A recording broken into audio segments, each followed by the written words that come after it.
भगवान ऐसी पत्नी सबको दे। सुबह लेट उठा इसलिए ऑफिस जाने में देर होने लगी। मैंने बाथरूम में घुसते ही पत्नी को आवाज़ लगाई कि वह मेरे कपड़े तैयार रखे। मैंने बाथरूम में ज़्यादा समय नहीं लगाया और जल्दी से नहाने के बाद बाहर आ गया। मैंने अपने बिस्तर पर देखा तो वहाँ पर कपड़े नदारद थे। मैंने गुस्से के स्वर में फिर से पत्नी को आवाज़ लगाई। वह शायद किचन में थी, मेरे लिए खाना तैयार कर रही होगी, इसलिए उसने मेरी आवाज़ नहीं सुनाई पड़ी, या फिर कुकर की उठती तेज़ सीटी में मेरी आवाज़ दब गई होगी। इस बार मैंने गुस्से के साथ और तेज़ आवाज़ लगाई, लेकिन किचन से बड़ा ही प्यारा रिप्लाई आई। मेरा गुस्सा अपने चरम पर था। मुझे ऑफिस जाने के लिए लेट हो रहा था। मैं अंदर से बुरी तरह झल्लाया हुआ था कि तभी पत्नी कमरे में आ जाती है और वह सीधे अलमारी की तरफ बढ़ जाती है। मेरे मन में सवाल आया कि क्या उसने मेरी आवाज़ को सुना था या फिर सुनकर अनसुना कर दिया था। फिलहाल जो भी कुछ हो, वह मेरी तरफ देखते हुए कपड़े बिस्तर पर रख देती है और वहाँ से जाने को होती है। अचानक से वह वापस आती है और मुझसे बोली कि अगर मैं तुम्हें किसी के साथ डिनर व फिल्म देखने के लिए बाहर जाने को कहूँ तो तुम क्या कहोगे। उसके पूछने का अंदाज कुछ थोड़ा अलग था। मैं समझ नहीं पा रहा था कि आखिर वह किसकी बात कर रही है और क्यों। शायद मैं जवाब देने के लिए तैयार था। मैंने बोला, मैं समझूंगा कि अब तुम मुझसे प्यार नहीं करती।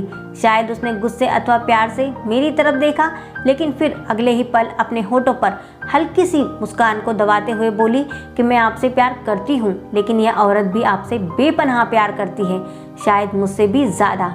आपके साथ कुछ समय बिताना चाहती है। मुझे पत्नी के मुंह से इस सवाल की उम्मीद नहीं थी।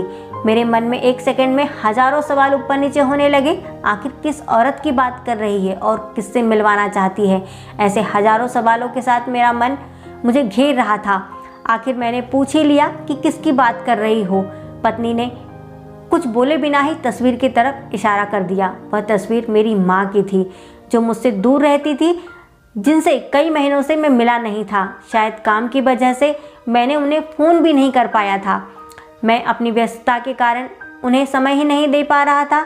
मैंने पत्नी की तरफ देखा कि पत्नी ने मुस्कुराहट के साथ मेरा मोबाइल मुझे थमा दिया। मैंने माँ को फ़ोन किया और उनसे रात पर खाने और साथ में फिल्म देखने के लिए कहा। माँ मेरी आवाज़ सुनकर खामोश हो गई। शायद करुण स्वर था। तुम ठीक हो ना? तुम दोनों के बीच में कोई परेशानी तो नहीं? माँ ने पूछा। उनके लिए मेरा एकाएक इस तरह से फ़ोन करना शायद किसी परेशानी का संकेत था। कोई नहीं, परेशानी नहीं है, बस मैंने सोचा कि आपके साथ बाहर जाना एक सुखद एहसास होगा। मैंने जवाब दिया और कहा, बस हम दोनों ही चलेंगे।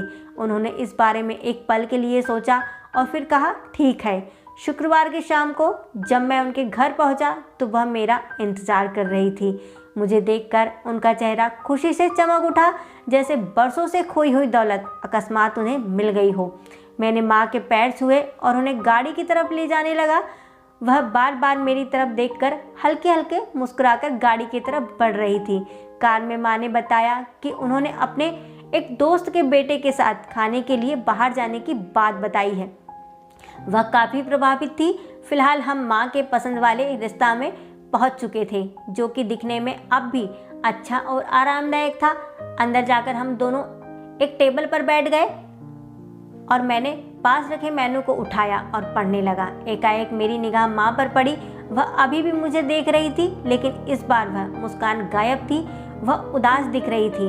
शायद मैंने मेनू पढ़ने में तो ज़्यादा समय नहीं लगा दिया। मैंने मेनू को एक साइड में रख दिया। मैंने माँ से खाने के लिए पूछा। उन्होंने मेनू की तरफ इशारा करके मुझसे कहा कि तुझे याद है जब तू छोटा था और हमारे साथ बाहर खाना खाने आता था, मैं भी तेरे लिए इसी तरह मेनू में गौर से देखती और तेरे लिए अच्छा सा खाना ऑर्डर करती थी जो तुझको पसंद था। लेकिन अब वक्त बदल गया है, महंगाई भी बहुत हो गई है, तू शायद मेनू में कुछ नया देख रहा हो। माँ का जवाब सुनकर मेरी आंखों में आंसू निकलने लगे, लेकिन मैंने खुद को संभाला और कहा, माँ इस बार मैं आपके लिए मेनू पढ़ना चाहता हूँ। इसके बाद मैंने एक बढ़िया सी डिश माँ के लिए ऑर्डर की। खाने के समय माँ ने मेरे बचपन से लेकर आज तक के कई किस्से सुनाए। मुझे ऐसा लग रहा था कि मानो मैं वापस बचपन में आ गया हूँ। मुझे उस समय इतनी खुशी हो रही थी कि मानो सारी कायनात इसके आगे फीकी हो। बातों ही बातों में समय का पता ही नहीं चला।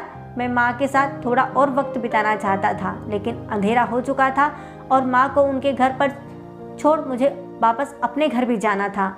इन शब्दों का मतलब बाद में समझ आया, लेकिन फ़िलहाल मैं माँ को लेकर उनके घर पहुँच गया। अब वक्त था माँ से विदाई लेने का। माँ ने एक उम्मीद के साथ मेरी तरफ देखा और कहा कि अगली बार मैं उन्हें बिल पेमेंट करने को दूँ तो वो मेरे साथ दोबारा डिनर के लिए आना चाहेंगी। मैंने मुस्कुराहट के साथ माँ से कहा कि माँ, जब आप चाहो, और बिल पेमेंट कौन करता है इससे क्या फ़र्क पड़ता है। माँ ने मेरी तरफ मुस्कुराहट के साथ देखा और कहा कि फ़र्क पड़ता है और अगली बार बिल वे ही पे करेंगी। इसके बाद मैंने माँ से विदाई ली और अपने घर की तरफ चल दिया। घर पहुंचकर देखा तो पत्नी मेरा इंतज़ार कर रही थी। उसने पूछा, कैसा रहा आज का दिन? बहुत बढ़िया, जैसा सोचा था उससे कहीं ज़्यादा बढ़िया, मैंने जवाब दिया। इसके कुछ दिनों के बाद अचानक मुझे माँ के देहांत की सूचना मिली। उन्हें दिल का दौरा पड़ा था। यह इतना अचानक से हुआ कि मैं कुछ समझ ही नहीं पा रहा था। मैंने माँ के लिए कुछ भी नहीं किया था। मैं वापस उनके साथ समय बिताना चाहता था, लेकिन अफसोस अपने व्यस्त समय की वजह से मैं माँ के लिए समय ही नहीं निकाल पाया। लेकिन अब पछताए होत क्या, जब माँ थी तब समय नहीं, और अब जब माँ नहीं है तो पछतावा और अफसोस। माँ की मौत के बाद मुझे एक लिफाफा मिला। उस लिफाफे में उसी रिश्ता की एक एडवांस पेमेंट की रसीद के साथ माँ का एक खत था, जिसमें माँ ने लिखा था, मेरे बेटे, मुझे पता नहीं कि मैं तुम्हारे साथ दोबारा डिनर कर पाऊंगी या नहीं, इसलिए मैंने 2 लोगों के खाने की अनुमानित बिल का एडवांस पेमेंट कर दिया है। अगर मैं नहीं जा पाऊँ तो तुम अपनी पत्नी के साथ भोजन करने ज़रूर जाना।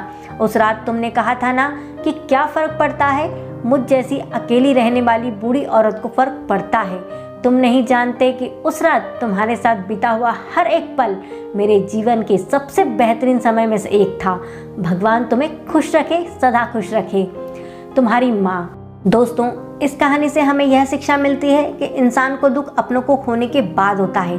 अगर समय रहते एहसास हो जाए तो जीवन में छोटी से छोटी बातों से भी परिवार में खुशियाँ बांटी जा सकती हैं, और माता पिता तो जीवन की सबसे बड़ी अनमोल धरोहर है। दोस्तों, अगर आपको ये कहानी अच्छी लगी तो please like, share and subscribe ज़रूर करें और कमेंट में बताएं कि आपको ये कहानी कैसी लगी। जय हिंद, जय भारत। फिर मिलेंगे अगली कहानी के साथ दोस्तों। वंदे मातरम।